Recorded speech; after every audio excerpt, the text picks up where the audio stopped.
the championship window for the Eagles is closed. I Now, just this is so well, no, no, ridiculous. no, no, no. Oh my Let me tell God. you why.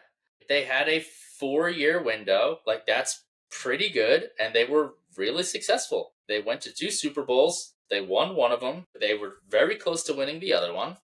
They went to the playoffs another time, but they're definitely going to be in last place next year because they're done. Everyone's getting old. They all stink.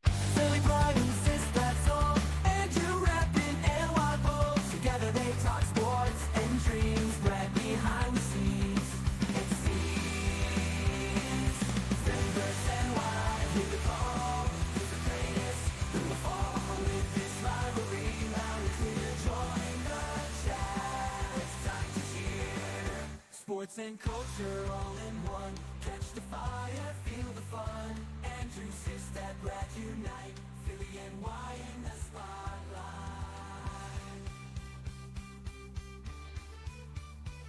Hey everyone, welcome to episode 82. It is, dude, you can't even get through this. Are you gonna be okay? Listen, the Flyers' great win against the Devils on Saturday. It was awesome. Yeah, let's talk about it.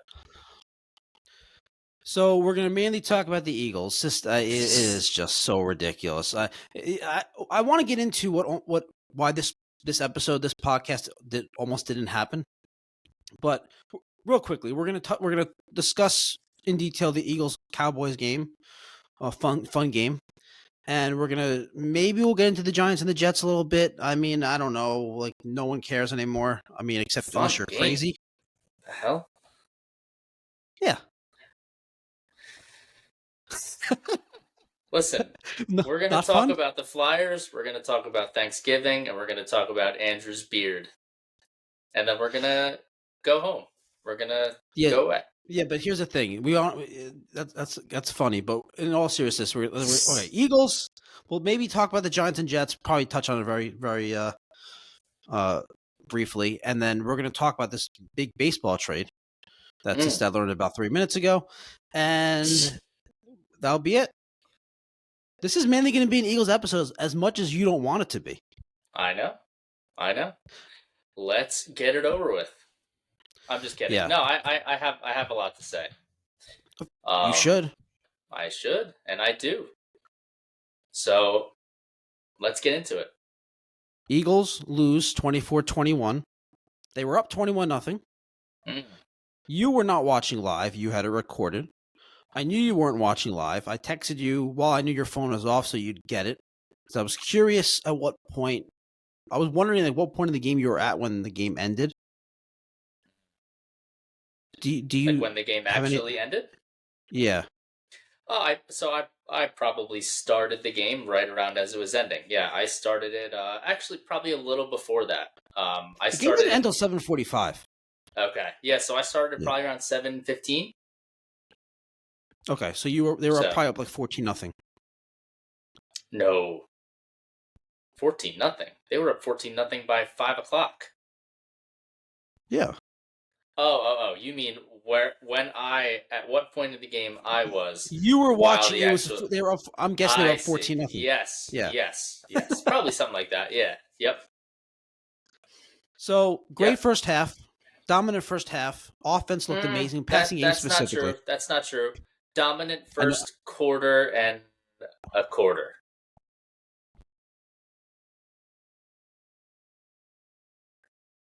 You just said dominant first quarter and a quarter, which means 2 quarters. Yeah, no.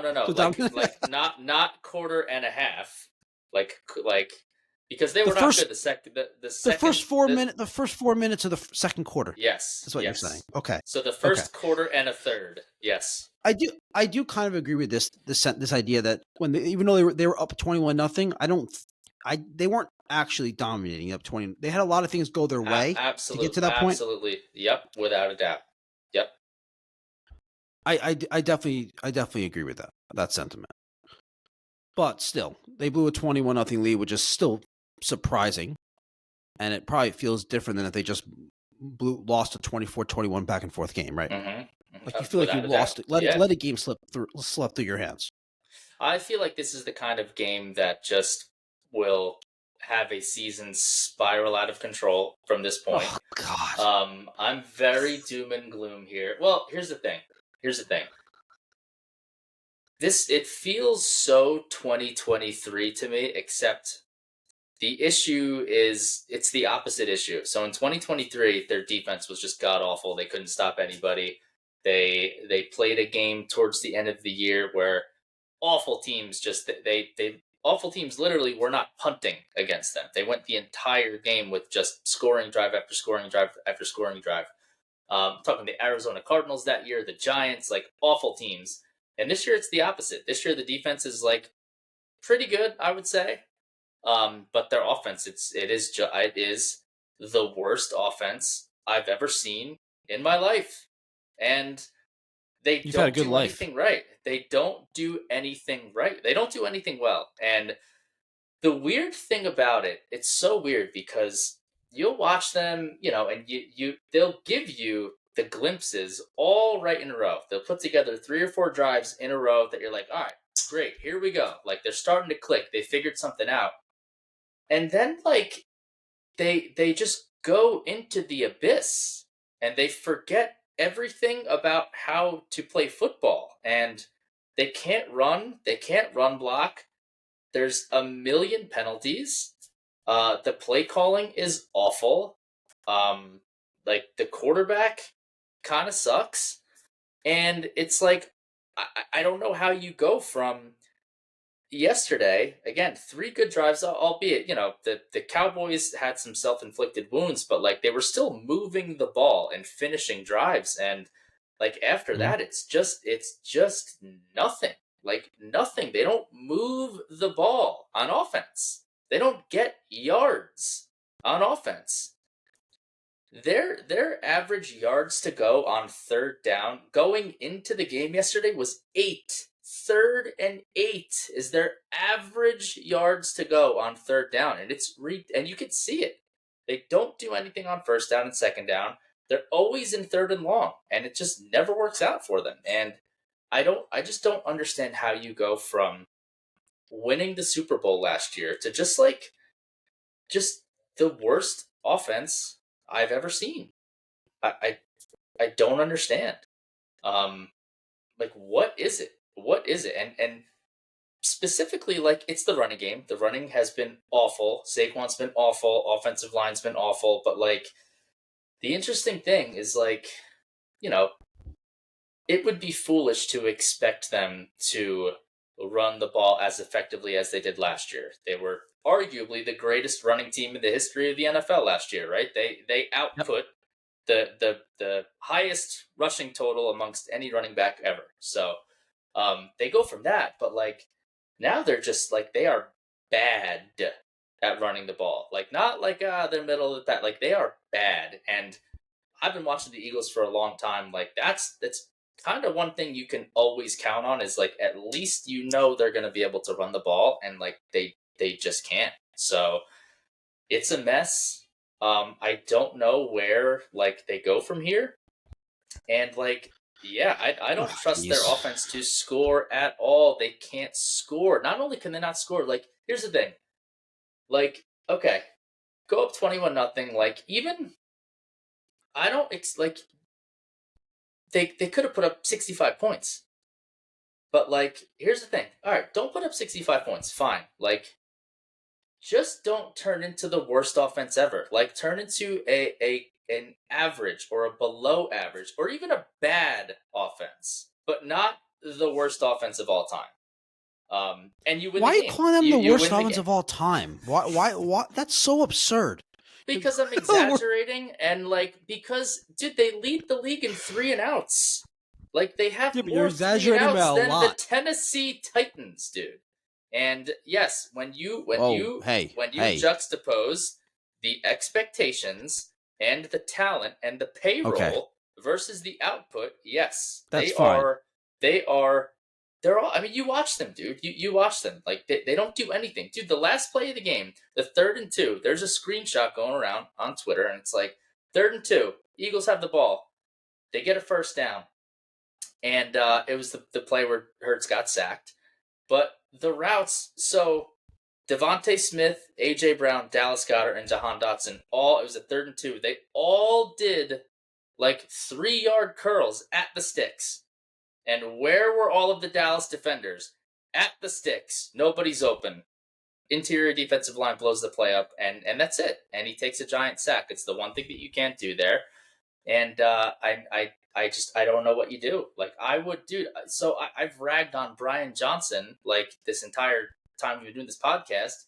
I have the bat signal up for Brian Johnson. Please, I would kill for Brian Johnson right now to be the offensive coordinator, because they have a good defense. They have the talent. They don't know, like, they don't know what they're doing. If you have a 21-0 lead, you got to win that game.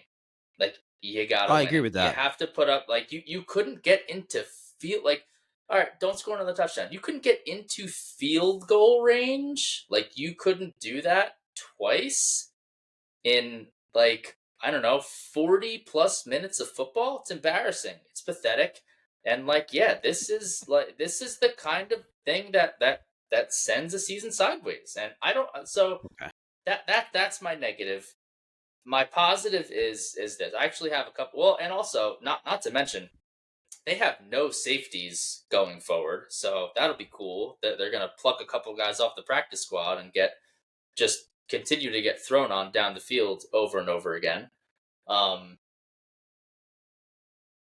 yeah, I mean, it's just it was totally embarrassing, dude. I mean, you see other teams play, and maybe we'll touch on this a little bit, but like, I'm watching Jameis Winston and the Giants with the awful offensive line and the worst group of skill position players you've ever seen. And like, they're moving the ball up and down the field. Like, they're moving the ball because they're an offense who plays football, and the Eagles just do not do it. They refuse to get yards. They go backwards. They're awful. I don't know how, I don't understand how bad they can be. I don't get it. What is it? Something is broken, and I don't know what it is. And I hate watching this team on offense. Like, they are so bad. Do you want to get to your positives, or do you want to talk? Or do you want? Should we discuss the negatives a little bit Well, more? it's not What do you want to do? it's not even positives. It's more so perspective. My perspective is this. So I'm super annoyed. I'm very mad. I mean, here's kind of the perspective. If I were to step back and look at it from 10,000 feet, and then we get into specifics and the penalties and the refs. I thought the refs were god awful. Not the reason they lost, but they were really, really bad. I don't know why referees can't distinguish offensive pass interference. Like, I don't know. Like, I'm seeing guys extend, CD extends his arm like right into Cooper DeJean's face. Like, when you see the arm extended, it's like in basketball. Arm extended equals offensive foul. Like, point blank, period. Shouldn't be that hard to officiate. And then on the flip side, I see Devontae Smith get jammed at the line of scrimmage, and they call that offensive pass interference. Just stupidity all over the place. All right, so you're blaming the refs without blaming the refs. Okay, keep going. No, I'm just saying. Well, no, I'm saying that the Eagles are, like, they're dumb. Like, they do, like, if you're watching that game, like, the Eagles did so many stupid things yesterday that if they didn't just win the Super Bowl, like, people would be fired today. The punt. The punt return? You kidding me? This guy fields the ball at the 2-yard line and then proceeds to fumble it. And the defense held, which is amazing. They held him out, out of the end zone, which is great. But, like, what are you doing? You are stupid. They had another really big play negated because one of the linemen checked in as an eligible receiver and then was hidden on the line of scrimmage. Like, dumb. My 10,000-foot view is this. I said that the Eagles would win 11 games this year. They still have a decent shot of doing that. They still have a shot to win the division. I take nothing for granted, as you know. I think there's a shot that Dallas can come back and win. course you Why do. not? The Eagles, yeah, like why would you trust the Eagles to score any sort of points right now? And by the way, their defense, which has been really good in carrying them, now has no secondary. So good luck with that. So 11 games still within the field of play. The other thing now you and I we always we always kind of mock when the schedule comes out and people just pick, oh, they're going to lose this game, they're going to win that game, as if you could tell in April, how well the team is going to be playing. But with that being said, I mean, Dak Prescott in Dallas, you can pretty much chalk up as a loss before the schedule even, before the season even starts. Like they don't beat Dak in Dallas. Dak is 22-2 at home against NFC East opponents. Like, that's insane. The Eagles haven't beaten Dak Prescott in Dallas since 2017. That's insane. So it is a really hard place to play. The other thing, I think I said this during our NFL, like our preview episode. I think the Cowboys are like good. I think they're a good team, especially at home. I think their offense is like insanely electric. Their defense like looks a lot better. I know everybody kind of like made fun of them, but Quinn Williams was a real problem yesterday. I mean, not that they could run the ball on anybody anyway, but like, I mean, they had no shot to run the ball yesterday. They, that interior D line for Dallas was really, really solid. And they stopped the run. They were getting pressure up the middle. Like that is how you wreck a game plan. So that's that. And then like last thing, this is the last thing I'm gonna say. And then we can get into specifics, but it appears to me that the championship window for the Eagles is closed. Oh, I just this is so ridiculous. No. Oh, Let me tell you why. Like they had a 4-year window. Like that's pretty good, and they were really successful in their 4-year window. They went to 2 Super Bowls. They won one of them. They were very close to winning the other one. They went to the playoffs another time, and they'll probably go to the playoffs again. So 4-year stretch, like really successful, really good. You can't be ultimately you can't be too mad at it. But they're definitely going to be in last place next year because they're done. Everyone's getting old. They all stink, and I don't see it getting better. Like I don't see it getting better. And this idiot coach promoted his buddy to offensive coordinator again, and he's awful. Like didn't they learn their lesson the first time? He is awful. He's the worst offensive coordinator any of us have ever seen. So things are bad. Things are really bad. And, now, by the way, the consolation prize that they get now is they get the hottest team in the NFL coming to town on a short week. So I feel so bad for you. Things are like, dude, things are so bad. Things are going to get ugly quick, man. They're ugly. I feel so bad. So sad. It's so sad. 8-3. It's so sad at 8-3. The season's the franchise is over. I mean, they may as well. What are they doing? Think the Why even play these games? Over. I think they need to. I think they're going to need good. to have like a. They're going to need to have one of those like just 3 or 4 win years like they did in 2020 and reset. What are you talking about? Dude, what do they do what well? Are you talking? What do they do well? They win games well. They win games very well. What do they do on offense well? The defense is good. I love the defense. They're great. What do they do offensively that's good?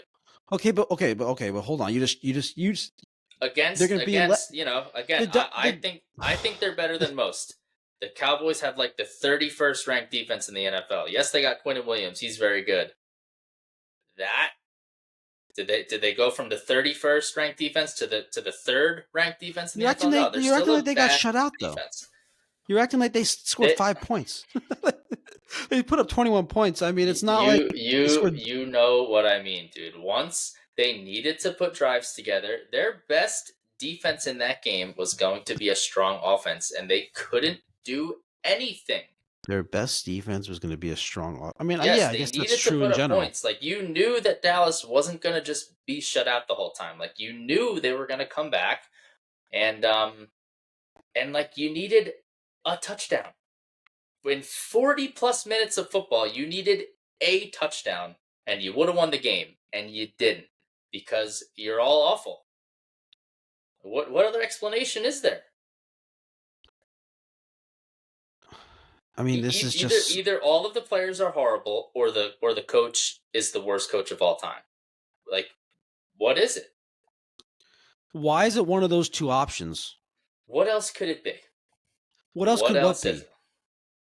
What do you mean? How they go from dominating the entire NFL last year? Okay, they were one of the most dominant teams in recent football because history. of their defense, though. Because of their defense, not much more than their offense. It wasn't like their offense was dominant. Their offense was really good. Their offense ran for the most rushing yards of all time last year. What are you talking about? No, I think Saquon had the most rushing yards for regular season and postseason combined. Was the offense a part of that? Or yeah, but I don't think they ran for the most as a team the most rushing yards ever. I think it was just Saquon that did. Okay, but where is just that? Distinguishing. There's 11 out of 12. Let's talk about that. Let's 10 out of 11 starters on offense returned, and they just become awful. And here's the thing. This is it's Thanksgiving, dude. Like, it's not September 29th anymore. This is who they are. They're like dead. They're 25th or below in like all major offensive categories. Yards per game, yards per drive. They're last in 3-and-out percentage, dude.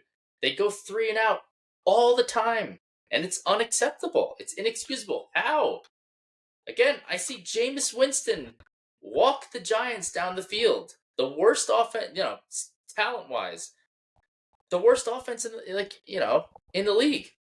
And Jameis Winston, the third-string quarterback, can just somehow walk them down the field like it's nothing. But Philadelphia can't. They can't do it. They had their bye week. This is the third game they've had after their bye week, and they've had like one good quarter coming out of the bye week. Other than that, their offense has been awful. It's been non-existent. And it's gonna cost them a shot to contend. It just is. I would like to talk about, go into this and have actual discussion, but you're just being so ridiculously hyperbolic that it's hard to ignore. So the things that you said, first off, they're going to be in last place next season, which is just absurd. I mean, you're acting. It's just so ridiculous. They're going to be in last place next year. Like, look at the other teams that are in their division. Like, be in last place. That's what I'm looking at. Yeah. Yeah. Oh, yeah. The Giants look so good. They look so good. Okay. Oh, the Cowboys. How did the Patriots look last year? What's your point? My point is that teams go from being bad one year to being really good the next year. And although the Giants have lost a lot of games, most teams go from being bad to being bad. Some teams in the minority go from bad to good, but the majority of teams that are bad one year are bad the next year. Okay. So for all these teams that are bad in the division to be good next year is extremely unlikely. Anyway, forget about the last. Then you're saying their championship window's over. You're saying that in reaction to this game. Well, dude, are they just going to get better? Is the offense just going to get better? No. Are the players going to get younger or older? The players going to get younger or older than other teams. What are you talking about? That's what. They're not. So because the Eagles are the only team that has players that are getting older. No one else does. Everyone else has players that are getting younger. They figured it out. They have players that are getting younger. So the Eagles championship window over. I don't understand. You're saying I know you're not. I know that you're not this. I know you're smart enough to know what I'm saying. Yeah, you're being ridiculous. The Eagles have all of their stars. You're being ridiculous. They're getting older. Dallas Goedert's 31. AJ Brown has been a very physical receiver. He's not the same player anymore. You can't be this physical monster for 7 years. A week ago, we were Saquon talking on the Barkley phone. is You said AJ Brown awful was a top now. 5 receiver in the league. You said like a week ago we were on the He's phone. not. No, it was more than that. He's not. What He's changed your not mind? anymore. It was this season. What do you mean? No, What's changed my mind? He's been before the awful this Lions year. game. Before the Lions game, you told me he was a top 5 receiver in the league. I don't remember that. It doesn't sound like something I would say. Not this year. Before the season, yes, I would have said that. Now he's not. Yeah. Okay. Anyway. Okay. So what happened? Let's talk about the team. What is your explanation for what happened? Why? Well, first of all, the idea that just because you think that they had a great running game last year, that they're automatically going to have a good running game this year is kind of a silly notion. Like players, like you said, players have good years and bad years. And I think the main thing that's happened is Saquon Barkley is not the same player this year, which we talked about going into the season, that after you have the year he had, it's realistic for him to take a step back this year. And he has taken a step back significantly. He took 7 steps back. Sure, I agree. He was incredible.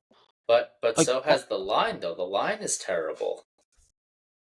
The receivers Saquon Barkley's bad. rushing yards over expected for the season.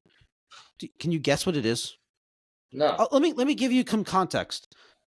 Rushing yards over expected. The league leader is Jonathan Taylor at 300, plus 300. Can you guess where Saquon Barkley is? I have no idea. Give me a guess. Come on, just guess. Plus 55. Minus 3. There you go. So I think that's the biggest difference with the offense. That's why they have 3rd and 8s.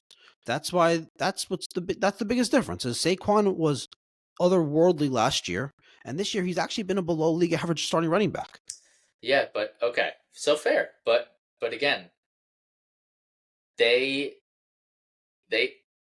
always have a good running attack, and they don't. Like they've had backs over the years who were much less players than Barkley. By name, done well. not necessarily by performance this year. His DeAndre Swift, 1,000-yard back. Yeah. Miles Sanders, 1,000-yard back. Like you're saying, guys who were all these guys were in those particular seasons were fine. They were like, as you would say, fine, right. like league average guys. And that's all. He's been bad. Just be fine. He's been bad though. But he's been bad. Yeah, and I just want him to be fine. That doesn't mean that the championship window's over. Saquon's having a bad season. He can bounce back next year and have a great season. No, he can't, dude. I mean, they can bring in another running back. This is not. Like, it's not. Dude, it's not championship window's over. I know you're smarter than this, dude. They can't, because they have all this money is tied into their offense. They're not going to draft a running back high when they're paying Barkley $30 million a year. They're not okay. We talked about this not on the podcast. They're not really paying him $30 million a year. They're not. They don't have that much money tied into their offense that you're suggesting that they do. So your solution is calm down. Everyone's gonna be just back to being good next year magically. No, they're all just gonna be good again. No. There's many ways to win a game. There's many ways to win games. There's many ways to make the playoffs. There's many ways to win a division. There's many ways to make a Super Bowl run. And the Eagles are 8-3 right now. So as bad as you think their offense is, they're 8-3. So tell me about that. Why, if everything is so bad, they're 8-3. They're not 8-3. They're not 8-3. Is that what you're saying? Were the Giants 7-2 in 2022? Yes, I'll save you time for looking it up. Yeah. Okay. So bad teams get lucky and win games, and it doesn't bode well for them. The Eagles were 10-1 in 2023. 10-1, and the Giants weren't coming off a Super Bowl championship. They went 1-6. The Eagles have been great for years, but the Eagles have been great for years now. It's not like the Giants who were. I guess they're at the end of their road. I guess it's not sustainable anymore. So you're really committed to doing this again? You're really good with doing this again? Like last year, calling the season over, and then they went on to be this amazing team that won the Super Bowl. You're good with this now. We're far enough into the season where you could say I can react strongly like now at this point. They're not good. The championship window's over. They're going to finish in last place next year. That's really where you're at. Yeah. So good point. The difference between this year and last year was that well, last year was coming off 2023, which was bad. And yeah, that was September. That was the end of September. Right. That was the end of September. So I have learned since then, the first month of the year, month and a half is weird. Teams haven't really found themselves yet. People are still settling in, figuring each other out, and so on and so forth. Again, it's Thanksgiving. Like, every team pretty much is who they're going to be from here on out. And this team can't play offense. And they're not just going to turn it around magically. They're just not. Saquon, love the guy. Most fun I've ever had watching a Philadelphia athlete was watching him last year.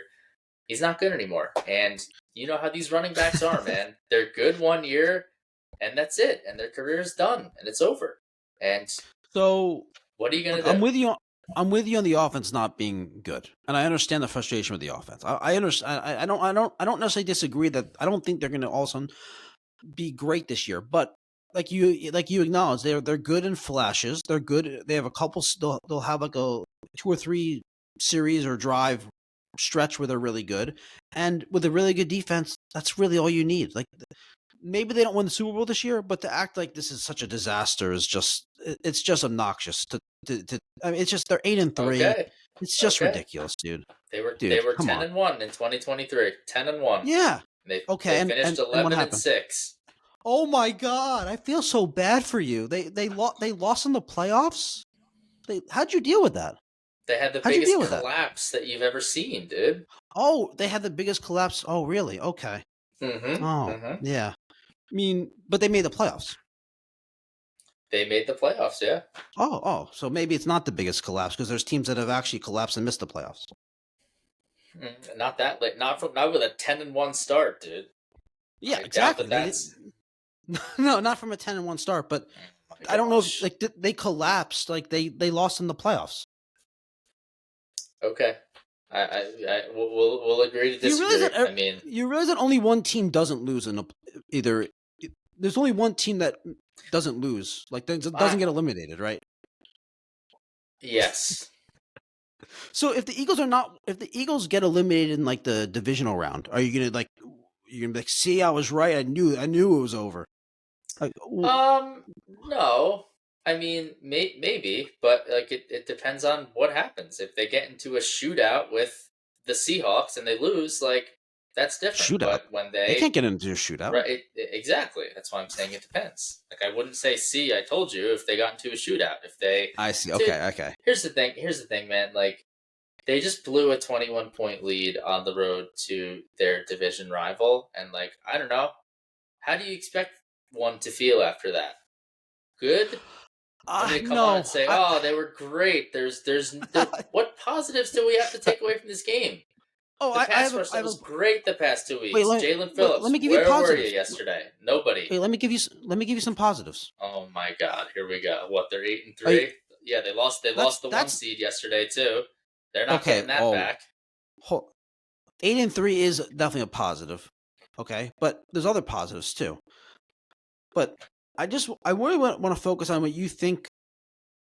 Okay, Saquon Barkley never fumbles. He fumbled. I don't know why they have Xavier Gibson as a punt returner, because I can tell you from experience, he fumbles a lot. But those are 2 fluky things that you're probably not in most games, that are probably not happening. And the penalties, right? How many penalties? I without looking it up, how many? How many? Do you think they 14. average? No, how many do you think they average per game? Oh, a lot.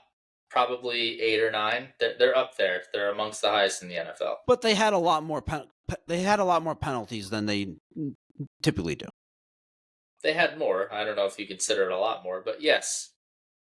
Okay, so I think those are some fluky things I wouldn't count on going forward. And then the main positive though is this defense. I mean, after those 2 turnovers, they got stops. They had a really good game. They slowed down one of the best offenses in the league. So I think that's a major positive, and the defense has continued to play well, and they've gotten better as the year's gone on. Early in the season, you thought the defense was the biggest issue, like really early in the season, like first couple of weeks. Yeah, and now they don't have a secondary, so that'll be great. Yeah, but all right. So what? I mean, can you acknowledge that though? They're now going to be down their second corner, and they don't have safeties like on the roster. So they're going to have special teamers and practice squad guys playing for the next little bit here. Did Makuba's going to be Blankenship get done for hurt? the year. Blankenship got hurt. And Andrew Makuba got hurt like at the very end of the game. And it's probably a season ender for Makuba. Yeah. Yeah, he broke his ankle, right? Yep. So yeah, he's probably done for the season. He's definitely done for the season, I think. I don't know if it's been announced, but I didn't notice Blankenship getting hurt. What was his injury? It looked like his glute or like hamstring or something. They said it was his thigh on the broadcast, but I don't know. I've never really heard of a thigh injury. But yeah, you could see he was like he had the massage gun, like on his butt basically, and he didn't come back in. He was just walking I missed around for that a for some while. reason. And, yeah, yep. Because he had that interception. He had that pick. What was that? The third quarter? Yeah. No, Fourth quarter? Was that the fourth that was quarter? early on. No, that was like the That was- second. That was the first or second quarter. Yeah, that was definitely the first half. Oh, that was the second. I think that was when they were up 21-0. Actually, I think maybe they were up 14-0. I don't know. Try to remember. It all blends together. Okay, so the Eagles are done. That's your take. I don't know, dude. I think I would expect you to be acting the way you're acting, but I would expect a normal, like, level-headed fan to be like, "That really sucked. I'm annoyed about that game," but not get all hyperbolic and talk about how that's the kind of game that this will turn the season into a tailspin, and then next year they're going to finish in last place. Like, it's a little much. Come on. I mean, okay, I guess, but I think there's context behind it, dude. Like they're very injured now. They blew a 20, like you can't blow a 21-point lead. Like you just can't. And if you do, then you're awful. And like you had 40 minutes to score a touchdown or 2 field goals and you couldn't do it because the offense is completely inept. Again, if the offense was just regular bad, then I would feel much better. But it's like, so they look really good, and then the defense adjusts, and they just don't have a counterpunch, dude. And like you're not gonna win games that way. Like you're just not, and you're not gonna hold teams like what they held the Packers to 10 points, and they held the Lions to 9 points. Like you're not gonna do that. Teams are gonna score points on you. You got to score more points. It's not rocket science. I do agree that you need to score more points. It's tough to win. It's tough to go on a long playoff run without an offense that's really consistently being able to score points. Yeah. So the reason why I'm pessimistic is because I don't think the offense is going to get better because it's now week 12 and they're still really bad. And now the defense, which has kept you in games the whole season, is now really injured. So yeah, I'm super pessimistic about what the future holds. All right, so talking about pessimistic, let's talk about the Giants and the Jets real quickly. Okay. Because as bad as you feel as a fan, I can promise you that Giants and Jets fans feel worse about their team. Rightfully so, right? I don't know, maybe. Well, I mean, expectations, right? Like you expected to stink, so do you feel bad because they stink? Like, no. But I mean, in terms of like confidence and outlook of the teams. You mean for this year? In general, or the franchises. Yeah, I mean, obviously. Come on, it's not even close. So. Yeah. Well, I think the Giants should feel pretty good about themselves, but. Well, the Giants blew another double-digit lead in the fourth quarter, so I don't know how good they feel. I get your point, like because you think the quarterback's good, but the quarterback's also out with concussion right now, so people are worried about that. But yeah, I mean, if that's all you're focused on, and you think that's your upside, that's your ceiling, is you have a young quarterback who's looked really good, but it's kind of crazy how the Giants have lost these games. And obviously, we talked about in this pod we did when we talked after the date when we reacted to the Brian Daboll firing, how we were talking about how is that really, we were kind of just wondering, like, is that really the coach? Is that the play? Like, is that just a fluky thing that they keep losing these games and they switch coaches and they lose it? They blow another fourth quarter, Yeah. which Yeah. it's just crazy how many games that they've lost like this. But it also points, I think, projecting them going forward. There's no way that they're actually like improving as a team, as a roster. Like they're not going to keep losing games like this. Like if they Yeah, replayed this I exact agree. season again, they'd probably be closer to 500 right now. Of course. Yeah. Which is what makes me feel bad about the Eagles, because Yeah, but they wouldn't you be 8 said and they're not 3. going to keep losing a game like that. Yeah, but you say they're not going to keep losing games like this. I like the Eagles. I say to that No, they're not dude. going to keep winning games like this. But the Eagles haven't been winning games where they had a win probability, probability of losing like 99%. Or like it's not the same. The Giants are losing games that they're 90% and higher in terms of win probability, where the Eagles aren't losing games. If anything, the Eagles lost a game like this to the Cowboys, up 21-0. And How to the many times are you going to be Broncos. up 21? Well, they And were to the up Broncos? 17-7. Well, it wasn't that big of a deficit, but yeah, they were up 17-3 like in the fourth quarter of that game. Okay, so they lost. So that's 2 of their losses then. So they're more likely Yeah. to win those games. I guess. I mean, they had the Rams game. I'm sure they had a pretty low probability of winning that one. But not on that level. That's what I'm saying. Like anyway, okay. The Jets. I do want to say something about the Jets, dude. This is so actually one of our most loyal podcasters from the beginning, and a close friend of mine, was very upset with us. Probably more me, but I think both of us, that we didn't talk about the Jets trading Quinn Williams and Sauce Gardner at the deadline. Well, he's like, you guys should have talked about that. That was like the biggest news. Yeah. What are your thoughts on that? Should we have talked about it? I mean, should we have? Yeah, we probably should have. But I guess was there something else going on that week? Was it? The trade deadline was like the day or two after we recorded an episode, so it was. Yeah. And I think it was just a busy week cycle, where, man. Yeah. Yeah, and by the time we went to record again, it was old news. But anyway, I saw a clip of, you know who Joe Beningo is, right? I heard the name. Yeah. He's like this. He used to be a host on WFAN, like midday show, and then he'll spend some time like the drive time afternoon show. This overly emotional fan, Jets, Mets, Knicks, whatever. I hate those. Those fans are the worst. Those emotional ones, man. Yeah. He's mainly Jets, Mets, and he has this like thing where it's like, oh, he's kind of like you, but with legitimately not any team success. Nice. He's always ranting about how how terrible his life is and how he can't take the pain and all that stuff.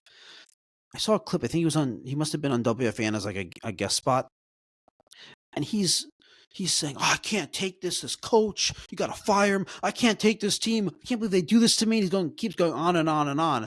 And I'm watching the clip and I'm like, this can't be real. There's no way that this guy, who could be like, he's like 75 years old, that he's like, how do you even care at this point this much? Like, what did you expect? Forget about like this season, but this like is from for 60 today, years he said this? Either today or yesterday. Oh wait, today's Monday. Yeah, today. Yeah. It must have been earlier today. Yeah. How could you be this like frustrated and this upset? What did you? You've got to be beaten down at this point, no? I'm 40 years younger than the guy, and I'm already beaten down by it. It's crazy to me. That's my only take on the Jets right now, is that I can't believe if fans out there actually are getting really upset and angry over this. I mean, you should be at the point where you're rooting for losses now, right? Yeah. I'm not watching the games. Yeah. All right. I want to talk about, there's a big trade in baseball. Yeah. Tell me about it. Yeah, you didn't find out about it until 2 minutes before we hit record. Yes. Yeah. Well, in my defense, I already know what happened. Yeah. Well, are you the audience? I'm gonna tell everyone what happened without you telling them. Okay. All right. Here's what happened. Okay. Yeah. 4 o'clock games are no good in the Sistad household. The kids have bath dinner and bath time, and they go to sleep. So Sistad doesn't watch 4 o'clock games. He waits. He records them. The kids go to sleep around 7 o'clock. He turns on the game. And to backtrack, his phone's been off since probably 3:45. Probably doesn't even give it that wait till 4 o'clock. Right, 3:45. Well, it was a 4:25 game, so sorry, 4 o'clock it turns off. Okay. Yeah. He watches this game on replay or the recording. As they're blowing this game, he's furious. He probably felt like up 21-0, didn't feel good, thought they were going to lose the game. 21-7 when it goes into halftime after the Pickens touchdown, he's like, "Oh, I know they're losing this game. They have no chance. This is pathetic." Watches the second half, watches them lose. As he's watching it, gets angrier and angrier and angrier, gets so pissed off, and then by the time Aubrey kicks the game-winning field goal, he turns off the TV,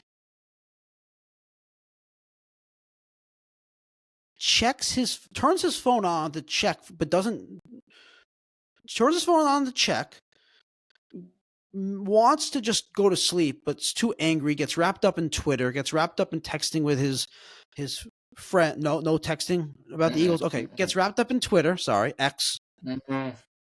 So angry. Not even. Dude. So angry. Not even. Didn't even. No, just put a TV show on and wanted. That's usually how it goes though, but it depends on how angry I am. So much anger. Woke up, got ready for the day, went to work, did his thing, came home, took care of his kids. Great dad, and had no idea what was going on outside of his little Eagles bubble and his work bubble, basically for the last, 24 hours about. Yep. Yeah. So the Mets made a trade during that time. Breaking news. Breaking news. So they traded Marcus Semien. Oh, sorry. They traded Brandon Nimmo, who you are very familiar with and you call a dork, mainly because of the way he sprints to first base after he walks. And because he's good. Apparently not good enough. And he gets traded to the Texas Rangers for second baseman Marcus Semien, who you probably know very little about, right? In your Phillies bubble. Yes, that is correct. So tell me about him. Marcus Semien. So why would the Mets make this trade?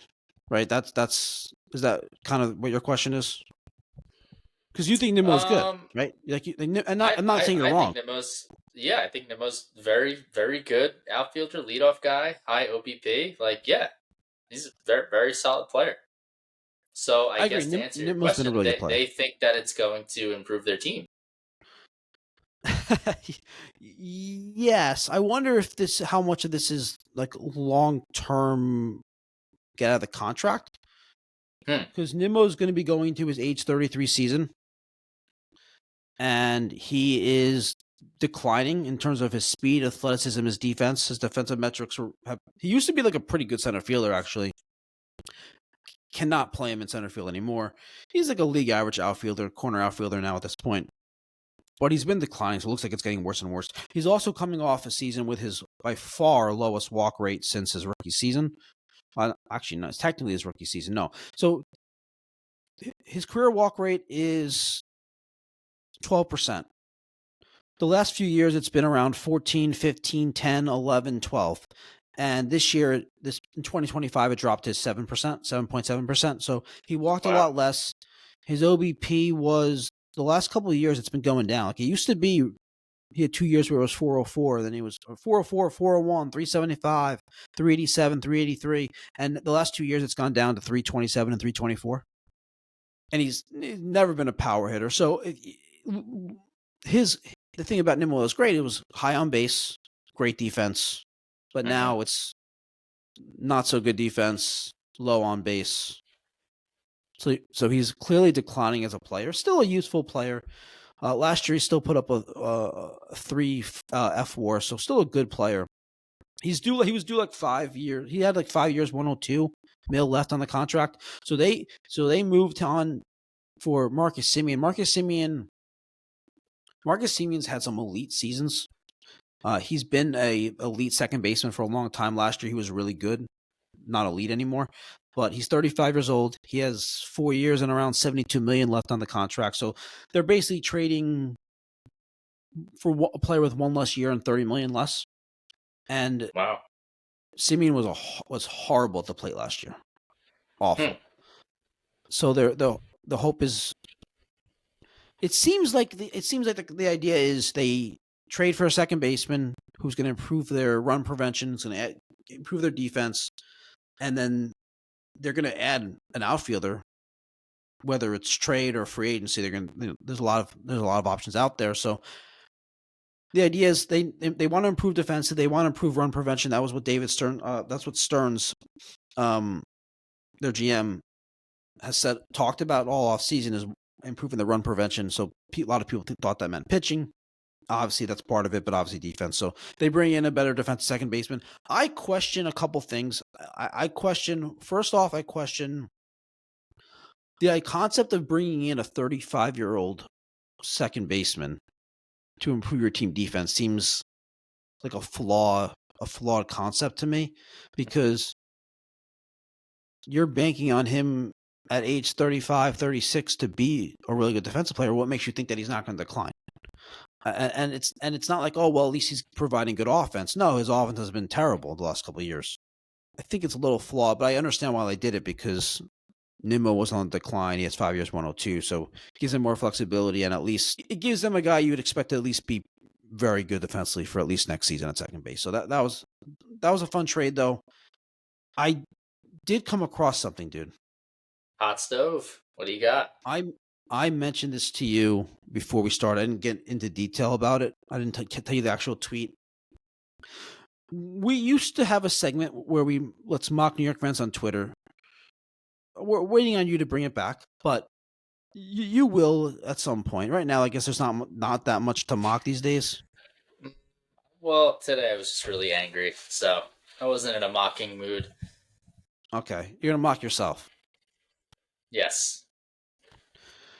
So we're not going to mock New York fans on Twitter, but I'm going to mock a baseball insider, a really very well-respected baseball insider on ESPN, Buster Olney. You're familiar with him, right? I think everybody is. And this, you could take it however you want to take it. You can, if it's a shot at him. I think it's just a shot at the tweet, but fine. If you want to take it as a criticism of him, then that's fine with me as well. This is how. So most baseball insiders, reporters are tweeting about the players' stats, about the players' contracts, about how they fit on their new teams, positionally. What does it mean for this position?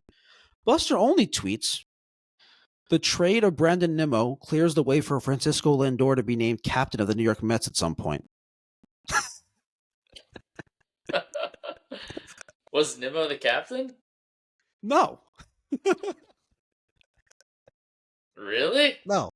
Yes, it does make absolutely no sense. That is weird, man. That is weird. So, it's a strange reaction. Even if you think that that's an interesting note, for some reason, there was, I guess the clubhouse would have had some friction. There would have been some friction over naming Lindor captain over Nimmo, which I don't understand. I don't think that's a thing at all. But even if that is an interesting side note, why is that your tweet in reaction to the trade? It's such a strange thing. Weird. And why would Nimmo, and why do they have to trade? Why can't they name Lindor captain with Nimmo on the team? That's obviously the major question. And it's just such a strange tweet. Yeah, I guess because Nimmo's been there for longer. Was he the longest tenured Met? Maybe. Yes. Well, probably, Nimmo, right? Maybe Pete. I don't know. Well, he's not on the roster currently. But yeah, I mean, again though, that doesn't make any sense. It just is such a strange tweet. Yeah. Huh. That is pretty strange, yeah. And your reaction's funny. You thought, well, is Nimmo the captain? Was that would kind of make sense if Nimmo was the captain? Well, okay. Yeah.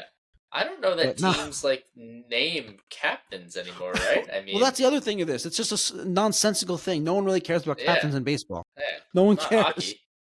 It's not hockey. It's not like it's more of a thing in basketball. Still not a big deal at all. In In football, it's a football, they thing. have the C's on their chest. Yeah, and they have But yeah, multiple captains. yes, yeah, like one per like position group. I think they do Yeah, exactly. something like that. Either way, baseball people in baseball it matters the least. It means absolutely nothing. It's like come on. Well, it means leadership and all the things that you like that you strive And at strive to least root with for. like I again I don't think it means anything, but I can understand at least the nostalgia and with like a storied franchise that has had like iconic captains maybe like Mm. I can I can Oh, so understand. you're saying like Yeah. the pinstripes? Well, Wow. Oh again, my God, if dude! the It's Yankees if the okay Yankees for the Yankees, but not the Mets. no, Whoa, it's not okay little to brother this. syndrome over there, dude. It's not okay to react that way to a trade. It's okay. It's okay to care Yes, a little bit about it and have some respect for it, but not to react to the trade that way. Again, if Musta only came out with an article like 5 days from now about it, I'd be like, okay, whatever. I don't really care about that stuff. I think it's a fluff conversation, but I get that people right. do. The reaction. That's your reaction. That's his tweet about the trade. Hmm. Is Nimmo for Semien. Oh, Lindor can be captain now. Yeah, that is very funny when you think of it that way. Yeah, good. I'm thankful that your beard is coming in. It looks great. I love it. Can we You talk should about this for a definitely second? keep it going. What, the beard? Let's talk about the beard. I'd imagine a lot of our audience, a lot of people listening, have either tried to grow a beard, or maybe they can't grow a beard, or maybe they don't like the beard. Mm. I know Mm-hmm. you're a fan of the beard in general. I'm absolutely, yeah, of Yeah, course. yeah. I hate it. Really? I think it should I be feel required if you're a male. You should grow a beard. I feel like I have something like heavy on my face. Like it's just like heavy. I want to like rip it off. Really? Yeah. All right. So the $1 million question is, why do you still have it? Okay. Well, can you guess? I think it's pretty obvious. Jets playoff hopes, playoff beard. Bingo. Make another joke. Try one more time. Another joke. Give me, and then give the real guess. I can't. That's the only joke I can come up with. Oh, okay. I'm growing it because it's like the anti-Eagles playoff beard. I'm rooting against the Eagles this year. And now that they lost this game, I can't shave. Well, interestingly enough, is if you go back and look at our last episode, so we recorded on a Monday. The Eagles played on Sunday night. I shaved my beard the next day, the Monday. So this was the first game since I shaved, and they lost. Yeah. So. And I forgot to mention, I was going to say this earlier. We almost didn't do this because. So everyone, Sistek concocted this crazy story. He texts me, "Oh, my kid is sick. He's throwing up. I might not be able to make it." The lengths he's willing to go to avoid talking about this Eagles team right now is just crazy. Like, how could you make a story up like that? When your kids are older, I'm going to tell them that I'm going to say your dad made up a story about you being sick to get out of talking about the Eagles. Don't be like him. Yeah. Yeah, it's almost as bad as that time when you said that your stepfather-in-law, who doesn't exist, had a heart attack and you couldn't go to the work function a few years back. Yeah, that's a great move. Make up a fake person. How about that? Well, that's good. The difference is one of these things actually happened. I actually did say that. Yes. Yeah. Yes, you did. Yeah. Yeah. You couldn't why don't you just make up something I didn't say? Well, because what you said is ridiculous enough, and I don't even have to make something up because 25% of listeners are going to believe me. I'm going to clip it. Okay. Do what you got to do. And the comments are gonna be, "Oh, what a terrible father! He should be Yeah. ashamed." Oh man. All right. Yeah. Well, Make anyway, that one of the shorts. I don't like the beard. I feel like I have something like on my face. Like, not a fan. But anyway, I do it Okay. for Jess. Jess likes it, so that's why. Yeah. Good. Yeah. What a guy. See, you're a good husband. I don't care what they say about you, I man. don't You make up a are story about my kids being sick to get out of stuff. Yep. Stand up All guy. right. Yeah. Everyone, happy Thanksgiving, dude. Happy Thanksgiving. You too, man. Thank you, everyone. Please give us a like. Please subscribe. Have a great Thanksgiving. We'll see you next time.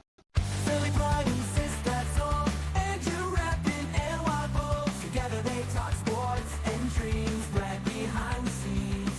It seems. Philly versus NY. Who the call? Who's the greatest? Who will fall with this rivalry? Loud and clear. Join the chat. It's time to cheer. Sports and culture all in one. Catch the fire, feel the fun. Andrew, sis, that Brad unite. Philly and Y in the spot.